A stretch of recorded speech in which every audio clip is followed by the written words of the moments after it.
네, 오래간만입니다. 제가 IMF 때, 코로나 때 제가 잠시 들어와가지고 비행기가 못 뜨는 바람에 거의 10개월 동안 후암교회에서 큰 신세를 졌었습니다. 그 감사함을 지금도 가슴에 새기고 눌러놓고 꼭꼭 쌓아두고 있습니다.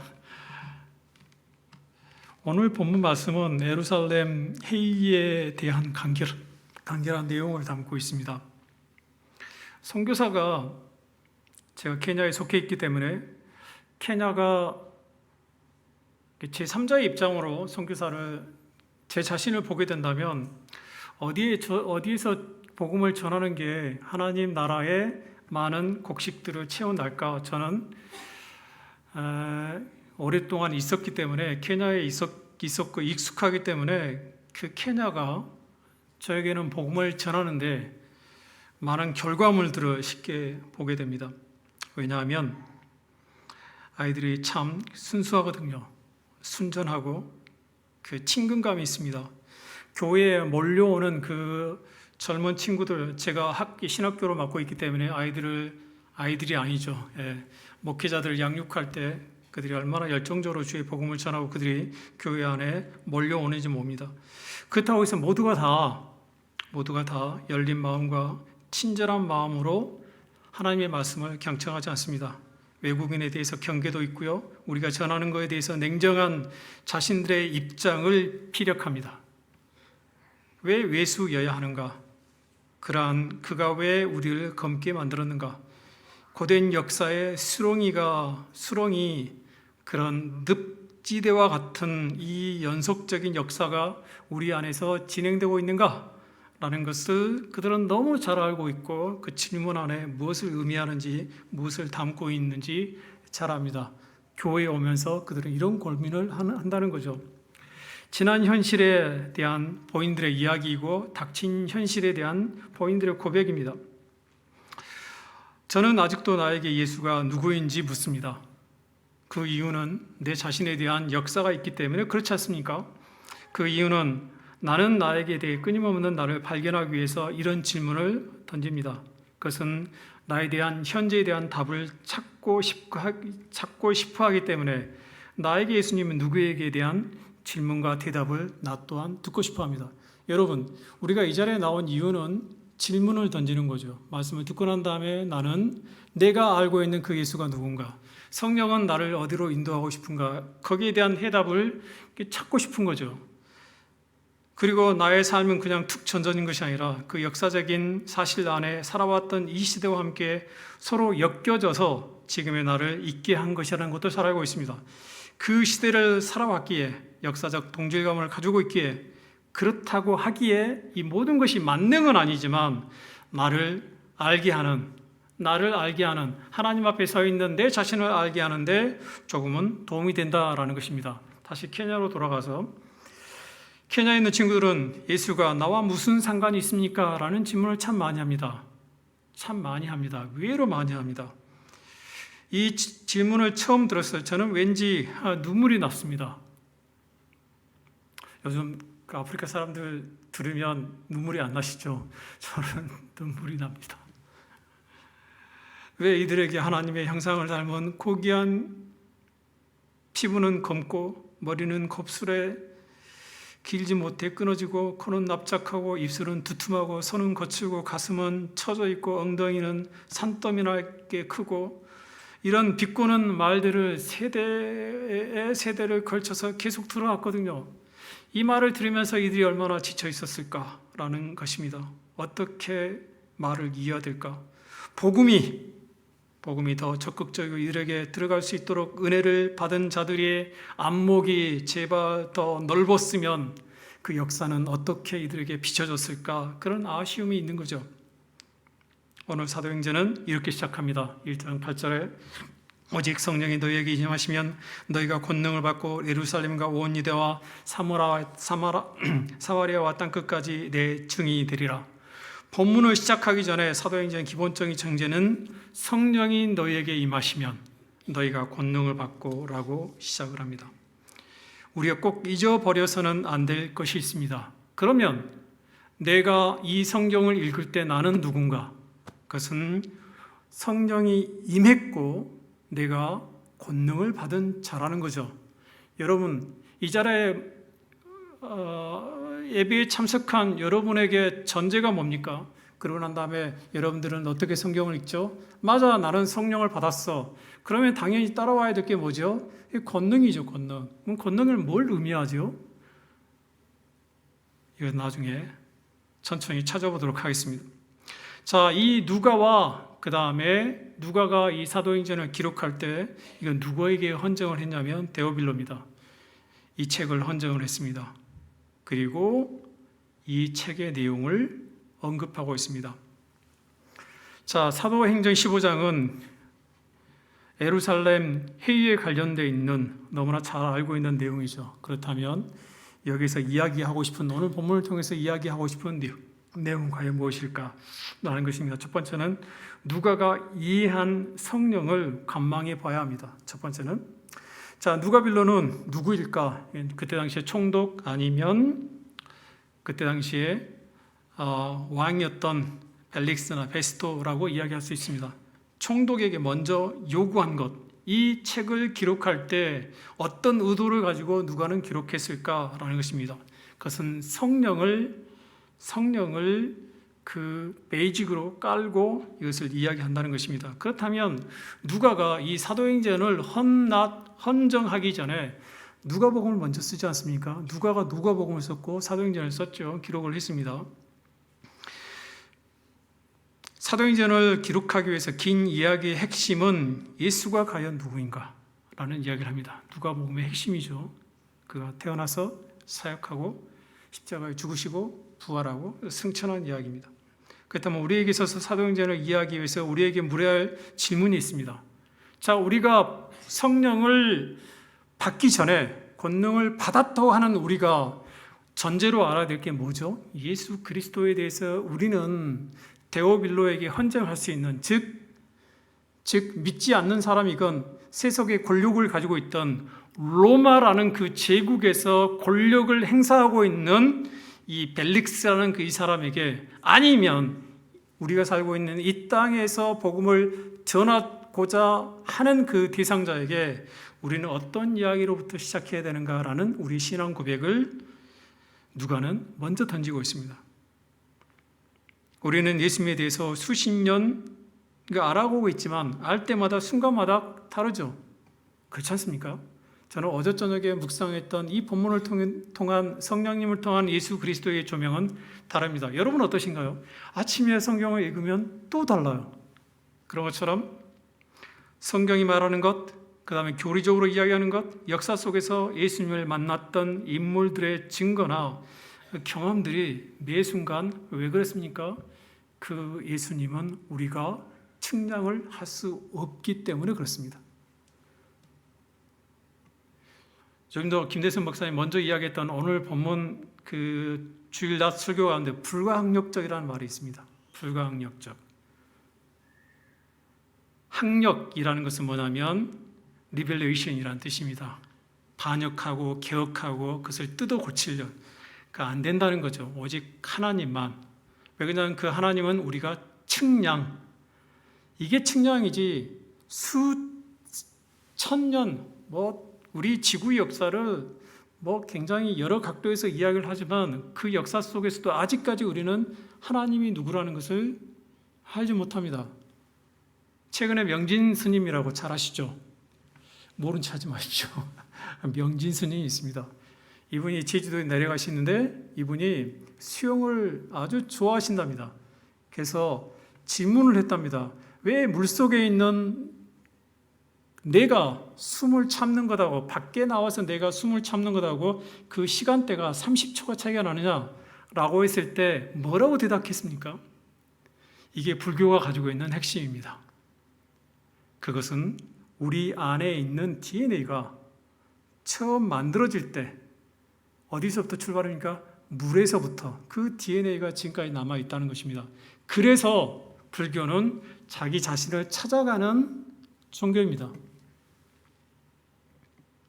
우리가 기억하는 예수 그리스도는 매 순간 다릅니다. 왜냐? 그것은 우리가 측량할 수 없기 때문에 그렇습니다. 보통 사도행전을 사도들의 행전으로만 보려 합니다. 이 전통을 꽤 오랫동안 이러한 인물 중심의 기록으로 봐왔기 때문에 카톨릭이 대표적이죠. 이러다 보니 교회의 상황이라든지 평범하게 살아가는 우리의 이야기를 빼놓고 소홀히 지나갈 수 있습니다. 여러분 스페인 가면 그 바르셀로나 있죠. 바르셀로나에 가면 꼭 들리는 곳이 있습니다. 가우디가 만든 시그나나 파밀리아 교회 아직도 짓고 있죠. 몇 년 동안 짓고 있습니까?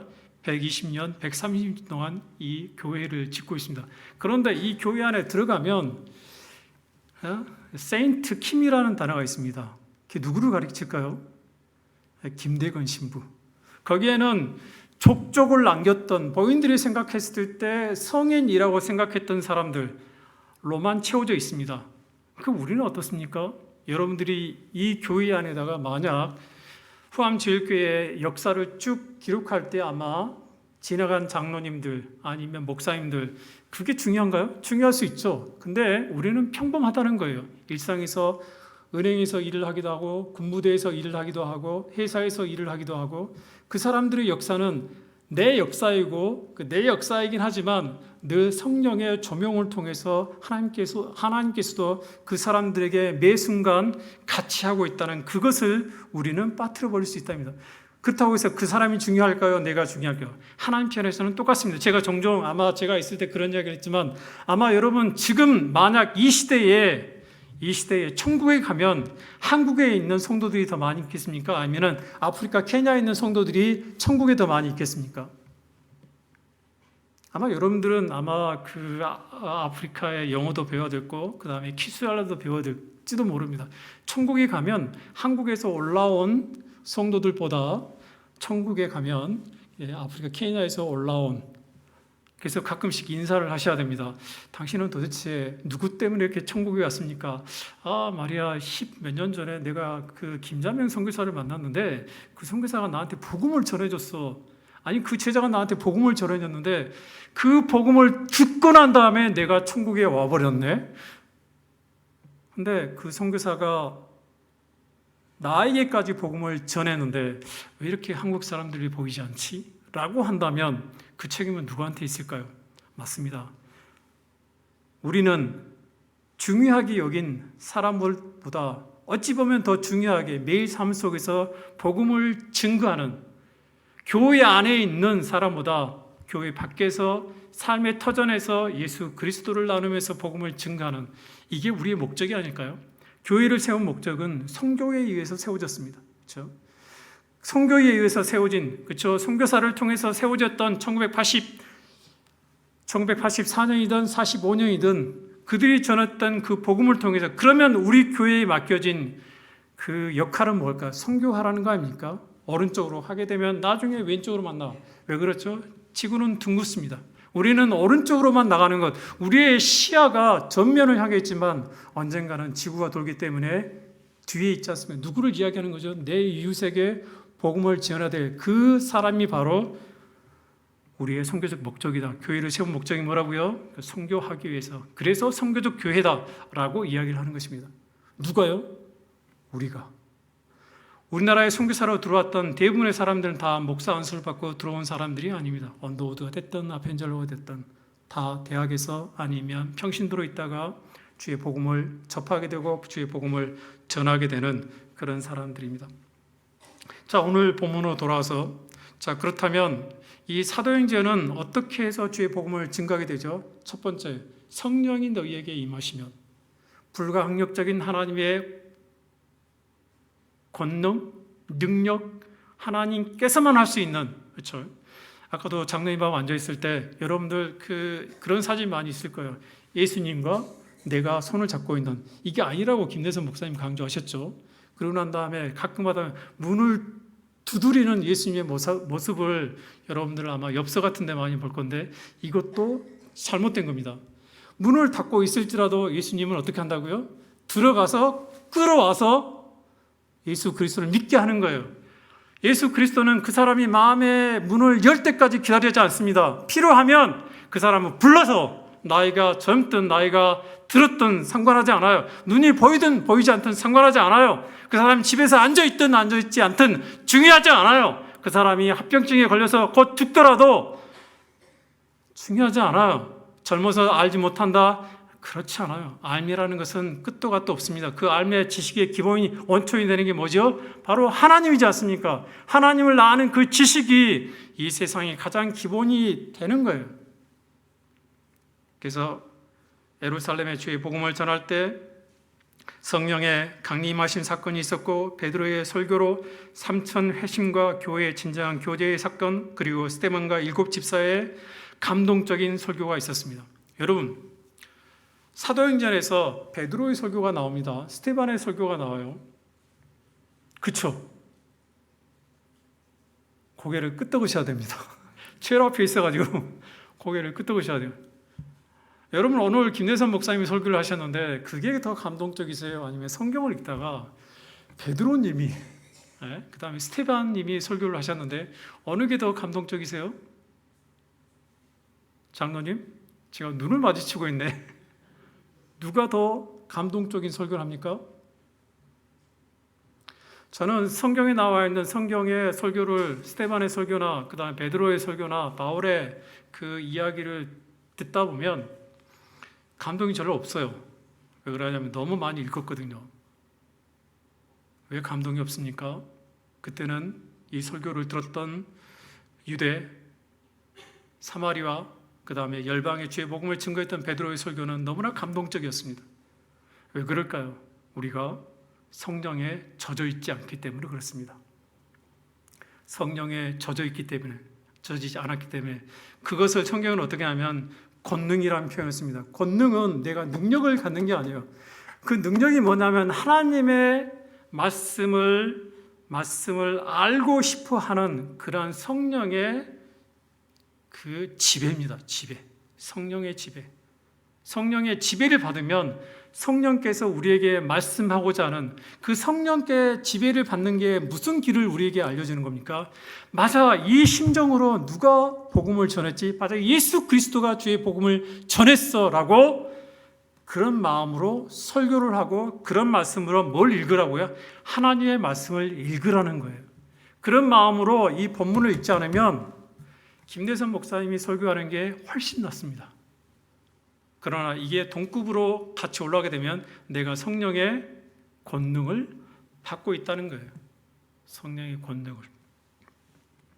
사마리아 이야기도 하지 않습니까? 에티오피아에 예시가 만나서 세례를 받는 사건. 그리고 바울에게서 성령의 역사는 이방에서 예수님이 그곳에 계셨다면 행했을 일들을 바울과 함께 성령의 이름으로 그들과 같이 행하는 것입니다. 우리가 성령을 받게 되면, 그렇죠? 지금 이 시대에, 그렇죠? 2023년에 우리가 성령을 바로 이해하게 된다면, 그 권능의 의미를 제대로 알게 된다면 말씀에 흠뻑 젖어서 예수 그리스도가 했던 것처럼, 목적을 이루었던 것처럼, 구속사역을 이루었던 것처럼, 성취했던 것처럼, 완성시켰던 것처럼 그 일을 누가 한다고요? 교회의 목적, 즉 선교를 한다는 것입니다. 선교는 누구를 의미한다고요? 오른쪽에서 왼쪽으로 오는 겁니다. 내 보는 그 시야가 뒤에도 보이게 되는, 그냥 앉아 있어서는 안 됩니다. 이게 권능입니다. 그래서 유대와 사마리아 땅끝까지 이르러. 제가 아마 전에 그런 말씀을 드렸을지 모르겠는데 이것은 동시적이며 통시적으로 봐야 됩니다. 그래, 우리는 여기까지 가야 돼. 여기까지 가야 돼 라고 지금 그렇게 보시면 안 됩니다. 동시에 봐야 돼. 동시에. 우리는 후암제일교회 있지만 아까도 기도하실 때 제가 그 후암제일교회 와가지고 크게 감동받은 게 있어요. 장로님의 기도와 오늘 대표 기도하신 분의 기도가 너무 제 마음을 시원하게 하셨으니 다음 분들도 그렇게 동시에 보셔야 됩니다. 우리는 신앙생활을 여기에서 꾸준하게 성장하면서 성숙해 나가고, 그 다음에 전 세계적으로 우리가 어떤 복음을 전해야 될 것인가, 우리가 주체자가 되어야 됩니다. 성경 헌금으로 마치는 것이 아니라 우리가 어떻게 그들을 위해서 기도할 것인가. 저도 위험한 고비를 참 많이 넘겼습니다. 이 위험한 고비라는 것은 죽을 고비를 이야기하는 거죠. 그러면 제 마음에 드는 게 뭔지 아십니까? 아, 누군가 나를 위해서 기도하는구나 라는 거예요. 보내놓고 난 다음에 기도 안 하시면 여러분 영적 책임을 누가 묻느냐면 아마 하나님께서 물을 거예요. 너희들이 보내놓고 너희들이 헌금하고 너희들이 기도를 해야 되는데 너희들 왜 관심을 갖지 않고 기도를 하지 않지? 라고 말입니다. 그렇다면 현재 땅끝의 사람들이 이해하는 성령은 과연 누굴까? 어떤 것이었을까? 누가가 사도행전을 쓰려는 목적은 로마와 지금의 스페인까지 복음을 넘어서까지 확장시키려는 그런 의지를 가지고 있습니다. 저자 누가는 이것을 데오빌로에게 전달했던 것이고 이 또한 우리에게 지금 질문하는 것, 성령이 우리와 어떤 관계를 유지할 것인가 라는 것입니다. 단순하게 데오빌로에게 헌정한 이것은 성령이 의도하는 것, 이것은 단순하게 그에게 헌정하는 걸로만, 예수를 소개하는 걸로만 끝나는 것이 아니라 데오빌로, 즉 로마가 집권하고 있지만 그 로마를 넘어서 이 복음이 요구하는 것이 무엇이었을까라는 것을 이야기하는 것입니다. 아까도 제가 말씀드렸던 것처럼 지금 이 시대에 우리가 이 장소에서 예배를 드리고 있지만 하나님께서는 세상과 세계와 교통하고 있다는 것을 결코 잊어서는 안 됩니다. 우리의 시각은, 우리의 지식은 짧을 수 있습니다. 그렇지만 하나님은 그 지식의 한계가 우리를 초월한다는 것이죠. 두 번째, 바울이 가져온 이방의 문제와 해결책은 과연 어떤 것이 있었을까? 성경을 이해할 때 먼저 우리가 놓치고 있는 것이 저는 있다고 보는데 그것은 성경을 읽고 해석하는 우리라는 것입니다. 우리가 누구인가? 성경을 해석할 때 이것은 굉장히 중요한 전제가 됩니다. 수많은 이단들, 각기 다른 성경 해석, 그리고 똑같은 예배를 드렸음에도 불구하고 그 공동체 안에 다른 이견을 가지고 있는 사람들이 왜 존재할까? 그것은 성경을 해석하는 내가 어떻게 보느냐죠. 저는 목사이지만 늘 관심 갖고 듣는 게 하나 있습니다. 제가 성도님들하고, 제가 선교사이기 때문에 일반 성도님들하고 대화하기가 쉽지 않죠. 그런데 제가 공식적으로 듣는 게 딱 하나 있어요. 그것은 교회에서 대표 기도를 할 때 유심히 듣습니다. 유심히. 제가 그래서 두 분을 이야기하는 거고, 기도할 때 정말 잘하셔야 됩니다. 왜냐하면 그것을 들으시는 이가 하나님이시거든요. 골방에서 기도할 때도 들으시고, 여러분들이 병석에 앉아 있을 때도 그 기도를 들으시고, 여러분들이 자만해서 자존감에 빠져 있어서 여러분들이 어떤 권력을 가지고 있을지라도 그때 지나치면서 기도했던 그 기도를 누가 듣는다고요? 여러분들이 몸이 무겁거나 병들어서 병석에 앉아 있을 때도 누가 그 기도를 들으신다고요? 하나님이 들으신다고요. 들으신다는 그 전제를 가지고 여러분들이 기도를 하게 되면 그 기도가 언젠가는 결실을, 아니면 그 기도가 연락되고 언젠가 작동한다는 것입니다. 왜 믿지 않죠? 그것은 내가 성령의 권능을 의존하지 않고 밀어내기 때문에 그렇습니다. 아까도 이제 아침에 내선 목사님이 설교할 때 교회 안에는 두 사람이 있다고 했지 않습니까? 믿는 사람, 믿지 않는 사람. 그냥 가면 안에 있는 사람, 가면 없이 있는 사람. 그런 거죠. 그렇죠? 그 누구도 알지 못하는 거죠. 왜? 하나님만. 그렇지만 하나님, 바울이 신앙고백을 했던 것처럼, 그렇지만 하나님, 저는 알지 못하죠. 여러분들 이 자리에 앉아있지만 어떻게 장담할 수 있습니까? 심지어 바울도 그렇고 존 칼빈도 그렇고 저를 용서해 주세요. 저는 하나님의 자녀가 될 자격이 없지만, 그렇지만 나는 노력합니다. 그렇지만 왜 노력을 합니까? 하나님만 아시거든요. 하나님의 절대적인 고난 안에 이 구원의 서정이 있거든요. 그렇기 때문에 늘 겸손한 마음으로 하나님께 꿇어 엎드려서 내가 연약한 마음으로 하나님을 찾게 되는 것입니다. 바울은 신약을 이해하는데 매우 중요한 사람이라는 걸 너무 잘 알고 계십니다. 그런데 우리가 놓치고 있는 것들이 종종 있어요. 그것은 바울이 살았던 배경과 그가 신학을 이해하는 배경입니다. 바울은 다소 고향을 떠나 예루살렘의 바리새인으로 유대인의 지도자가 되어 그리스도를 핍박했던 예수님의 제자입니다. 유대인들은 꽤 오랜 역사, 이것은 중간기를 이야기합니다. 바벨론, 페르시아, 그리스, 잠깐의 마카비 왕조, 그리고 로마의 식민지 시대를 겪게 됩니다. 성경은 이 시기를 중간기로 약 400년을 보지요. 제가 눈여겨보고 싶은 것은 이때 형성된 하시딤입니다. 하시딤. 경건주의 그룹인 사두개인과 바리새인들을 일컫는 말인데, 바울은 바리사파에 속하게 되고 율법을 중시 여기는 바리새인들은 절대적인 구약 속에서 자신들의 정체성과 사회를 통합하려는 가치를 이것을 통해서 가지고 있습니다. 하나님께서는 솔로몬 성전, 그 다음에 수룹바벨 성전, 그 다음에 헤롯 대왕 성전, 중간에 에레미야가 이집트에서 세웠던 성전이 또 하나 있습니다. 이것을 다 없애죠. 특히 솔로몬 성전은 다 부서집니다. 근데 또 세우고 또 세우죠. 근데 하나님은 이미 여기서 끝난 겁니다. 뭘 파괴한 거죠? 국가 종교, 즉 성전 중심의 신앙은 나에게 요구하지 마라. 하나님이 직접 이것을 파괴합니다. 무슨 말인지 아시겠죠? 기억하셔야 됩니다.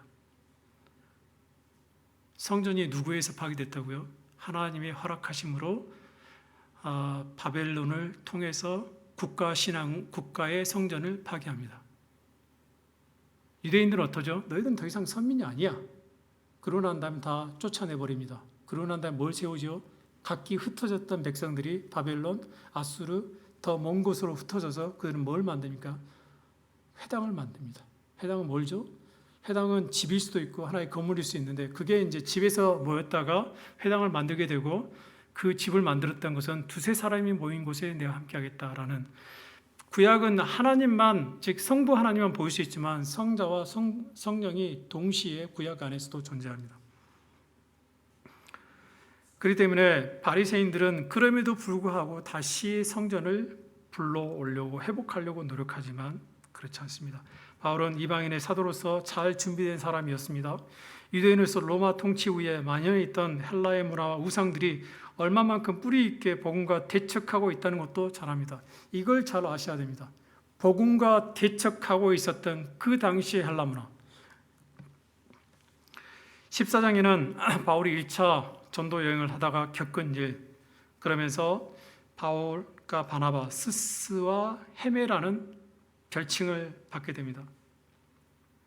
자, 올림푸스 제우스 신전이나 그리스의 파르테논 신전 같은 자체 무고한 역사를 갖고 있지 못했던 것이 어디냐면 로마입니다.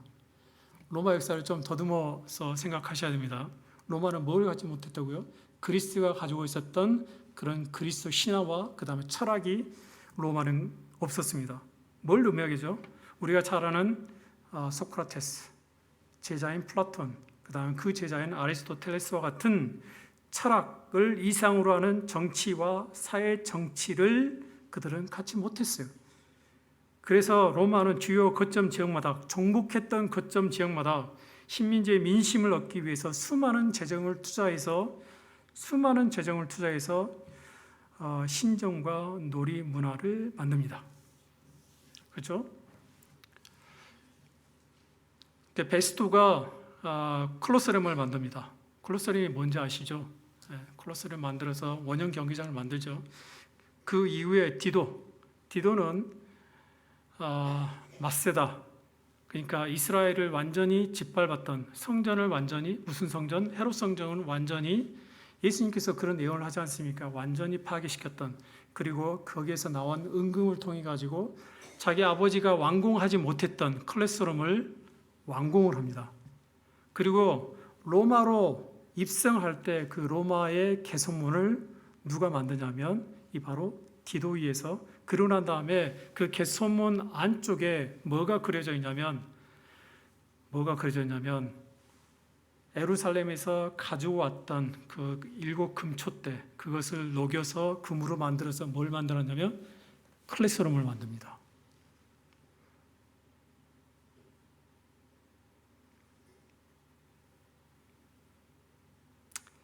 케냐에서 선교사로 있다 보면 일반 주민들이 갖고 있지만 종족과 첨예하게 대립되거나 이해관계가 맞물려 있는 요소와 가치들이 있습니다.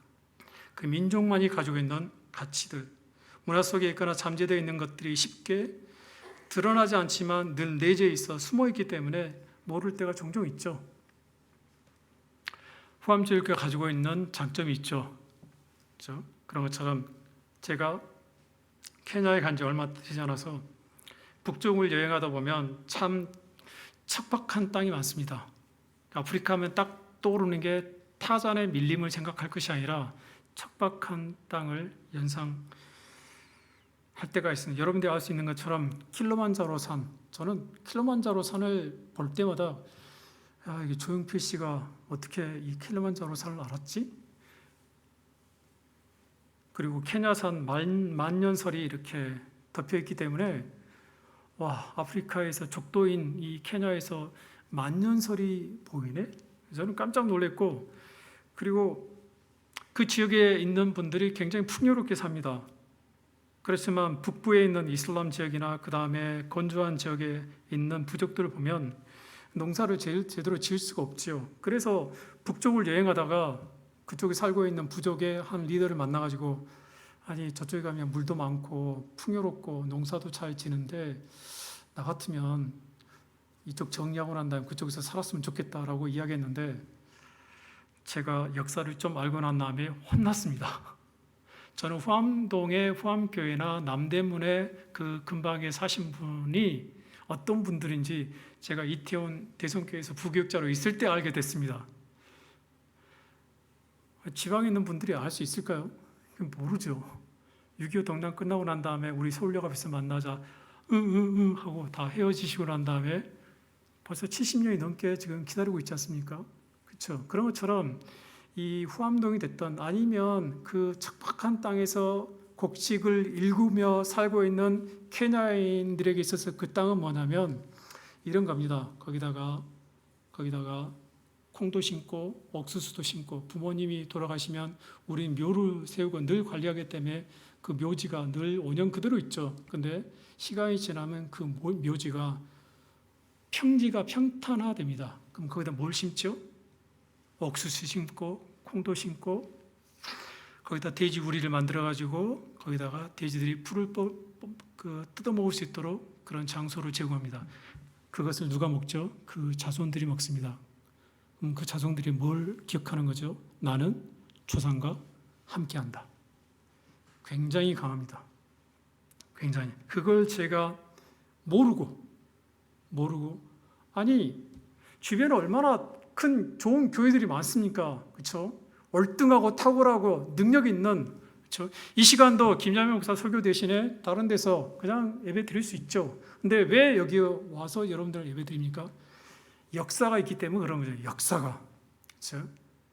그 역사를 내가 담고 싶은 거죠. 그 역사를 내 가슴 속에 그냥 새기고 싶은 거죠. 그래서 나이 드심 그리고 신앙생활을 오래 하신 분들이 어떻게 내가 살아야 될 것인가, 자기 조상에 대한 존경심이, 자기 부모에 대한 그리움이 왜 생기는 겁니까? 그래 나는 저렇게 살아야 된다. 그게 모범이다라고 생각하는 것입니다.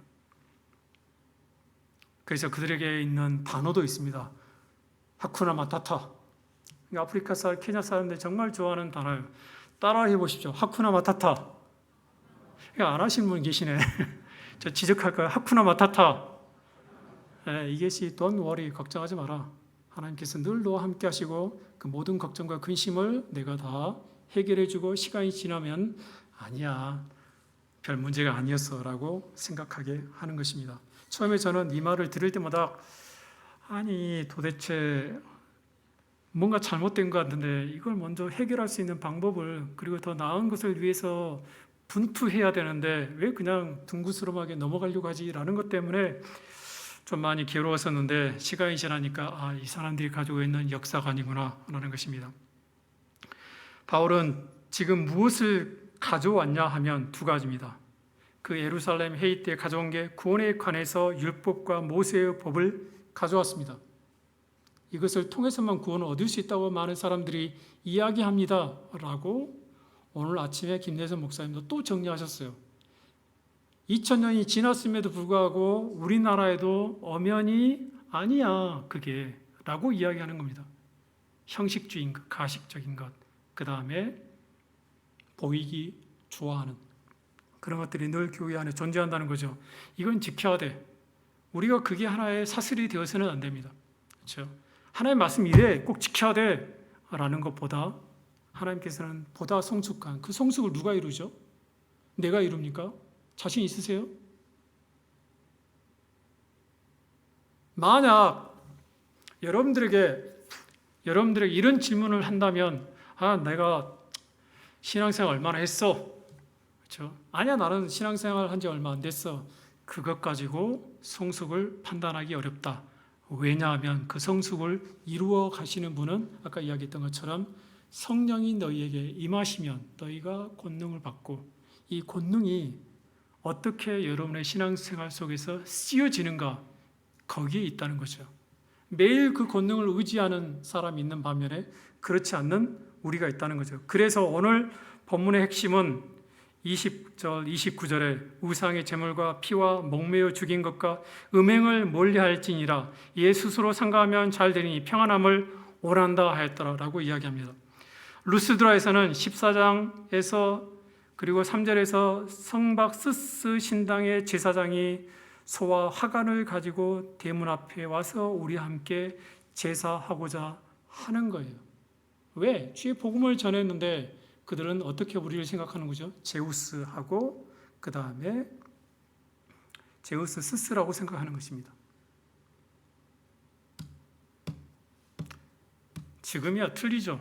우리가 복음을 전할 때 지금은 그러나 옛날에는 우리나라도 그럴 수 있습니다. 제가 중요한 이야기를 좀 하겠습니다. 로마의 정치적 기반과 사회를 통합 그리고 국가의 이념의 시작은 그리스 철학이라고 제가 말씀드렸죠. 이와 관련해서 종목지 곳곳에 이와 같은 제우스와 관련된 다신교 신당을 세우며 끊이지 않게 제사와 여기서 나오는 제물들 그리고 성전의 신정과 관련된 여제사들 그리고 성적 타락 그리고 피를 마시면서 행위를 했던 그것을 누가 바울이 이야기하는 거죠? 하지 마라 라고 이야기하는 것입니다. 바울은 유대인들에게 율법과 모세법을 통해 구원보다 예수님을 구세주의 영접 꼭 복음을 이야기하고 있습니다. 그리고 로마의 여러 지역에 로마의 근간이 된 신전을 통한 근절을 지속적으로 말하고 있고 그 안에 제도들에 대한 바울의 그리스도의 생활의 삶을 바울 사진을 통해서 이야기하고 있는 것입니다. 자, 핵심을 아시겠죠? 그때 당시에 로마가 전체 제국을 이루고 있었습니다. 그 제국의 곳곳에 심지어 예루살렘, 그 다음에 예루살렘 인근지 유다와 사마리아 그 인근 지역에 뭐가 세워져 있었다고요? 헤롯 안티파스도 마찬가지입니다. 헤롯 대왕의 아버지 헤롯도 마찬가지고 그 가게들이 그리고 난 다음에 그 손자의 밑으로 안티파레스도 마찬가지입니다. 뭘 세우려고 하는 거죠? 로마의 잘배우기에서는 그 로마의 황제 이름을 딴 신전을 짓고 그 다음에 그 원형 경기장 그 다음에 원형 극장들을 만드는 것들이 이집트나 예루살렘 그 유대 지방에 굉장히 많이 건립하게 됩니다. 누가 이 지적 그렇게 하지 마라 라는 거죠. 그렇게 하지 마라.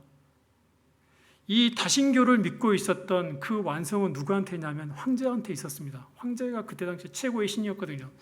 그 황제에게 드리는 제사를 더 이상 지내지 마라 라는 의미가 뭡니까? 뭘 의미하죠? 뭘? 이 시대에 우리가 이런 말을 할 수 있습니까? 교회 안에서. 바울이 만약 이 시대에 우리에게 왔다면 한국 교회가 어디로 가고 있는가에 대해서 아마 꼬집을 거예요. 그러고 난 다음에 복음은 그게 아니야. 복음은 이거야. 이건 지키지 말아야 돼. 라고 딱 잘라서 이야기한다면 로마 당국이 가만히 있겠습니까? 바울하고 예수님하고 나이 차이가 많이 나지 않습니다. 이때 당시에는 누가 황제였냐면 네로였어요. 네로. 나중에 네로 위에서 목배임을 당하지 않습니까? 베드로도 마찬가지고. 근데 그걸 바울이 모르겠어요. 알면서도 복음을 전할 때 하지 마라 라는 거예요. 그 성전에서 나오는 모든 제사와 관련되어 있는 것을 너희들은 지키지 마라 라고 이야기하는 것입니다. 바울은 뭘 보냐면 로마 제국을 본 게 아닙니다. 로마 제국을 본 것이 아니라 하나님 나라를 본 거예요. 우리는 이 땅에 살면서 아직과 이미를 너무 잘합니다. 그렇죠? 우리는 뭘 봐야 되는 거죠? 하나님 나라를 보셔야 됩니다. 제가 최근에 입원을 했거든요. 아파 있는 사람, 제 옆에 있는 분은 청년인데 대학 1학년 학생이었어요.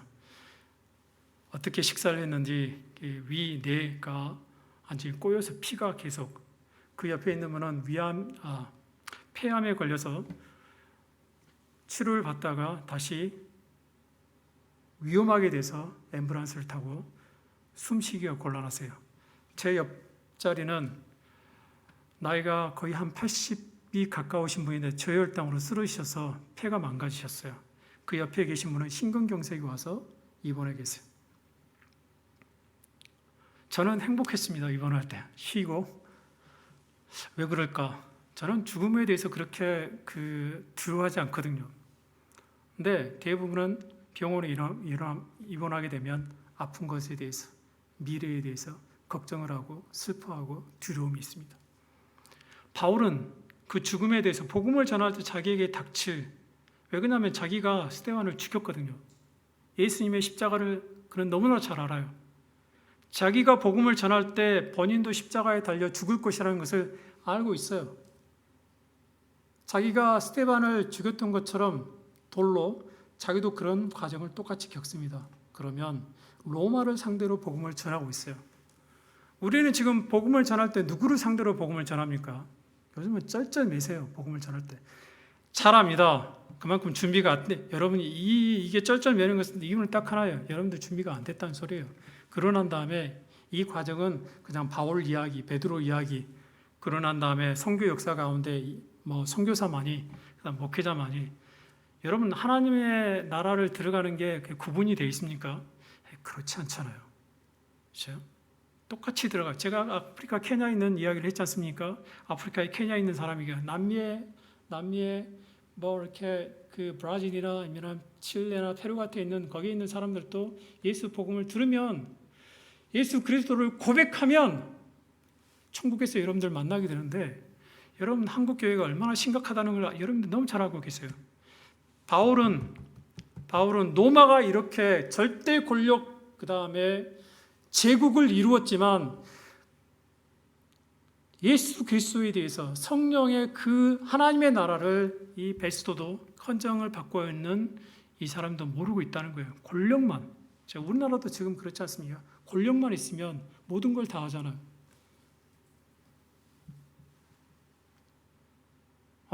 그제 제가 어떤 분하고 상담을 하고, 이분은 삼성에 꽤 오랫동안 26년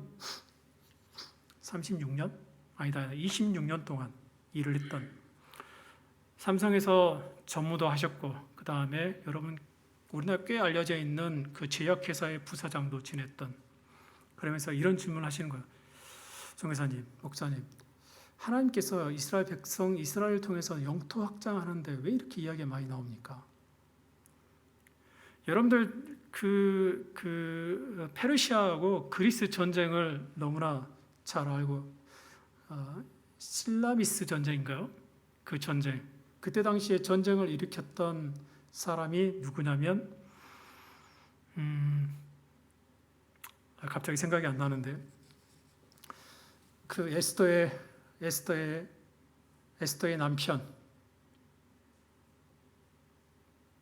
남편이 이 실라미스 전쟁을 일으킵니다. 만약 페르시아가 그때 그리스를 정복을 했다면 아마 역사의 판도는 그 사람이, 자기 왕비가 누구였냐면 에스더였어요. 모르드게. 그렇죠? 느부갓네살. 그렇죠?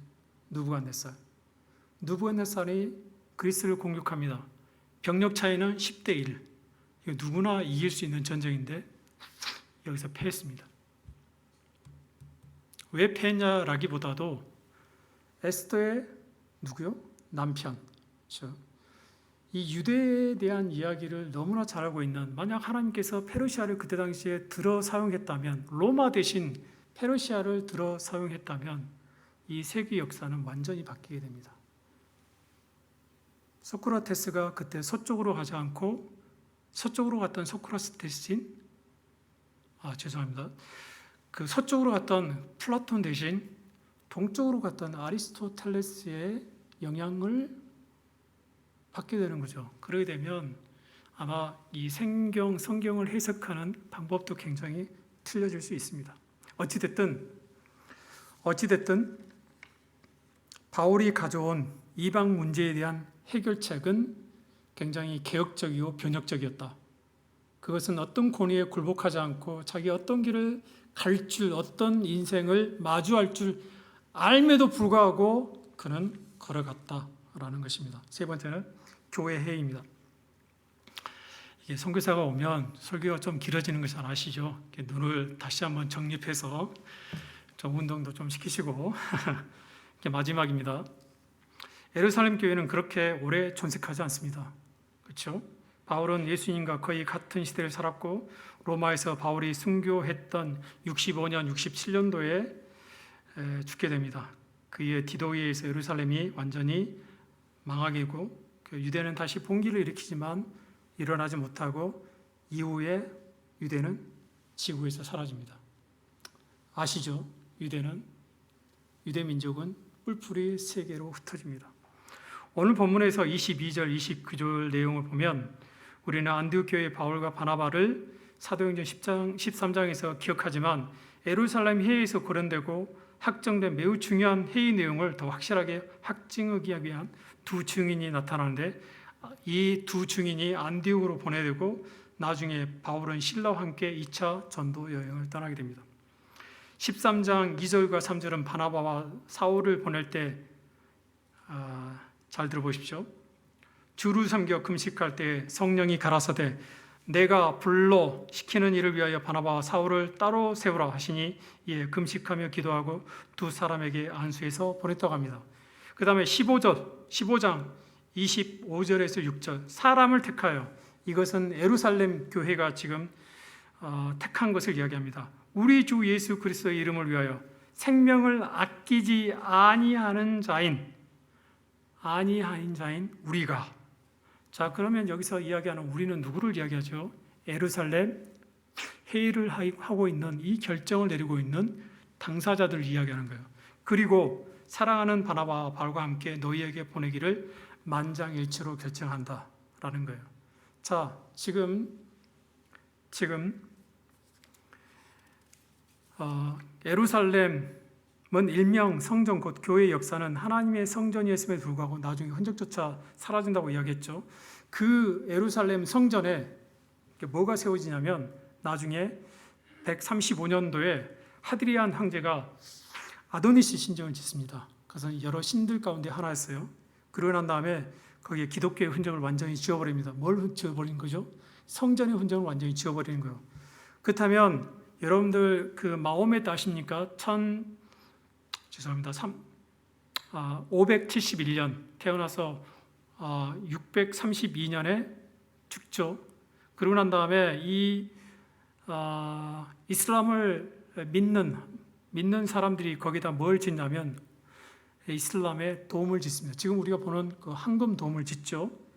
그래서 마호멧을 기념합니다. 그래서 지금 여기에 유대교, 기독교, 마호멧이 이렇게 지역을 나눠 가지고 이 돔을 사용하게 되는 거죠. 근데 여러분, 예루살렘 교회가 어떤 곳입니까? 예루살렘이 예수님을 십자가에 내놓았던, 그때 예수님을 죽여라라고 많은 군중들이 외치지 않습니까? 근데 지금에 와서 이 예루살렘 교회가 뭘 고백하냐면 교회를 세우고 그 다음에 그 공동체가 이 중요한 의제를, 즉 선교제에 있었던 그 의제를 가져와서 이 문제를 의논하는 것입니다. 이 짧은 시간에 예수님이 십자가에 달린 지 대략 한 25년 후에 이런 고백을 하는 것입니다. 자, 호암제일교회가 역사가 꽤 됐죠. 좀 있으면 70년인가요? 예, 70년이 다 돼갑니다. 그러면 여러분들은 무슨 문제에 대해서 고민을 해야 되냐면, 선교지에 선교사들 많이 보냈죠. 그럼 그들이 가지고 오는 안건을 가지고 뭘 해야 된다고요? 장로님 뭘 해야 된다고요? 고민을 하셔야 돼요. 그렇죠? 이 문제를 어찌할 거라고.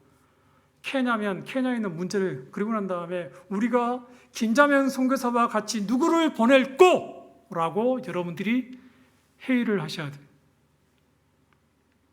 그 다음에 예수님의 동생인 야고보가 교회 공동체 안에서 그때 예수님이 돌아가실 때 먼 발치에 남아 있었던 그 야고보가 이제는 고백을 하는 거예요. 그리고 세 번째는 바울과 함께 사역할 사람을 그 교회에서 길러냈다는 것입니다. 바울의 동역자는 대표적으로 디모데, 누가 신라입니다. 누가 신라를 보내죠? 예루살렘 교회가 보내지 않습니까?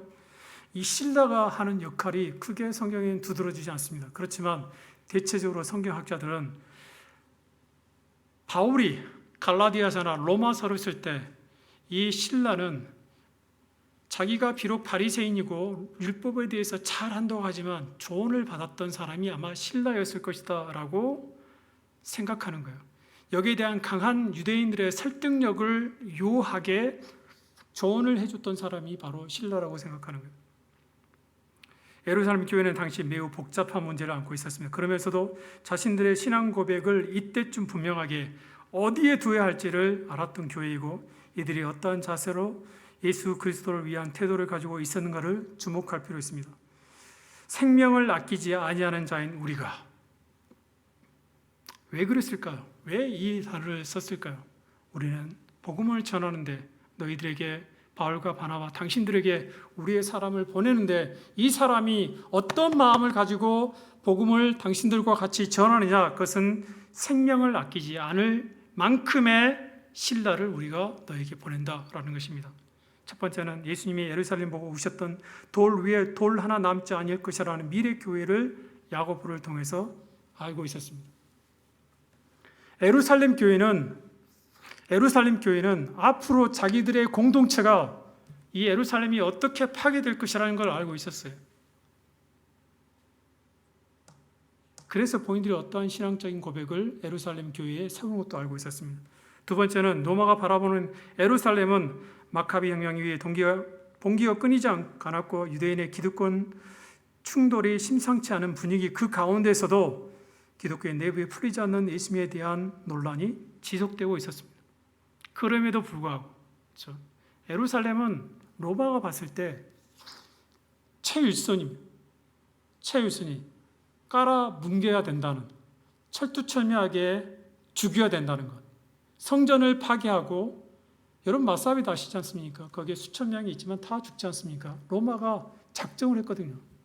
작정을 다 죽이겠다. 나중에 다시 예루살렘이 멸망하고 난 다음에 다시 봉기가 일어날 때 몇천 명을 다 죽입니다. 그러고 난 다음에 흩어지죠. 다 흩어집니다. 세 번째는 매우 빈곤할 수밖에 없었던, 그래서 이번에 회의가 어떤 상황에서 열리고 있다는 것을 잘 압니다. 풍족한 곳이 아니었어요. 계속 핍박과 봉기가 일어나면서 이 예루살렘 교회를 억누르고 있었거든요. 자, 그러면 우리가 어떻게 해야 될 것을 우리는 우리 역사를 통해서 한번 되짚어 볼 필요가 있습니다. 자, 그때 당시에 여러분들은 그 역사를 아시겠죠? 예루살렘 교회가 어떤 분위기였는지. 자, 그렇다면 우리나라가 이런 고난의 역사가 있을 때 어떻게 대처했을까? 제가 한 문장, 신문에 그때 당시에 나왔던 것을 읽어보도록 하겠습니다. 1938년 9월 9일부터 15일까지 평양 서문박 교회에서 조선과 만주 27개 노회의 총대 193명, 목사 86명, 장로 85명, 선교사 22명이 모여서 조선 예수교 장로회 27회 총회를 개최하였다. 개최 당시 총회장은 이문주 목사였다. 첫날 저녁 8시에 개회하여 임원을 선출하니 총회장으로 평북노회 홍택기, 잘 기억하셔야 됩니다. 홍택기 목사가 선출됐다. 이튿날 오전 9시 30분 속히하여 박웅률 목사가 기도하게 하고 회무를 시작한 후 1시간이 지나서 10시 50분경 평양노회장 박영률 목사가 평양노회, 평서노회, 안주노회의 연합대표로 신사참배를 결의하자는 제안을 하여 즉시 가결하고 여기에 성명서를 발표했다. 자, 내용을 알려드리겠습니다. 아동은 신사는 종교가 아니요 기독교의 교리에 위반되지 않는 본의를 이해하고 신사참배가 애국적 국가의식임을 자각한다. 그러므로 이에 신사참배를 설섬 려행하고 나아가 국민정신동원에 참가하여 비상국가에 있어서 총후 황국 시민으로서 적성을 다하기로 가한다. 소하 총 13년 1938년 9월 10일 조선 예수교 장로회 총회장 홍택기 총회는 신사참배 가결 후 후속 조치로 부총회장과 각 노회장 총회를 대표하여 즉시 신사를 참배할 것을 결정하여 12시 총회 후 평양 신사에 참배하고 돌아와서 오후 2시부터 속회했다. 여기에 그 사진이 있습니다. 여러분, 이때 당시에 신사가 어디에 있었습니까? 그렇죠? 후암교회가 어디 있죠? 여기에 있습니다. 저는 언젠가 우리나라가 그럴 일이 전혀 없겠지만 만약 또 그러면 여러분들이 할 역할이 커집니다. 저는 한국교회의 긍정적인 면을 볼 것이 아니라 한국교회가 총회가 이런 결정을 내리는 것은 사실입니다. 그렇지만 그 가운데 주기철 목사님 것처럼 후에 있었고 그 다음 후에 늦은 감이 있지만 한국교회가 여기에 대한 반성을 처절하게 했습니다. 오늘 저는 이 본문을 통해서 한국교회 안에 케냐의 복음을 전한 전화 아니면 어떤 문제를 가지고 교회 안에서 이것을 이슈화시켜서 의논하게 된다면 이것을 충분히 감당할 수 있을까라는 퀘스천을 제가 던집니다. 여러분들은 할 수 있을 거라고 생각합니다. 저는 기대하고 그렇게 기도할 겁니다. 예루살렘이 이 일을 감당했던 것처럼 이 이후에 15년 후에 예루살렘은 풍지박산이 나고 이스라엘 백성들은 세계 만국에 흩어집니다. 이게 우리나라에 닥치지 않을 것이라는 것을 누가 보장합니까? 여러분들은 그럴 자신이 있습니까? 그렇다면 우리가 세상에 내놓을 수 있는 신라와 같은, 그때 만약 신라도 굉장히 젊었겠죠. 이게 젊었습니다.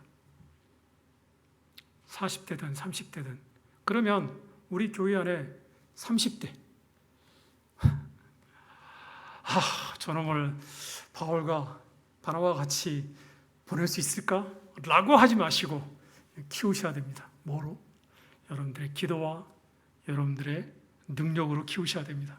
그래서 세상에 어떤 풍파가 그 안에서 일어날 때 맞아, 우리는 보낼 수 있어 라고 하는 그런 신앙 고백이, 이 예루살렘 회의가 그런 결정을 내린 곳입니다. 그냥 단순하게 오래전에 예루살렘 회의가 있었어 라고 하는 것이 아니라 이런 결정을 내렸던 예루살렘 교회의 신앙을 보면서 우리가 한번 우리 자신을 돌이켜 볼 수 있는 시간이 됐으면 좋겠습니다. 기도하겠습니다.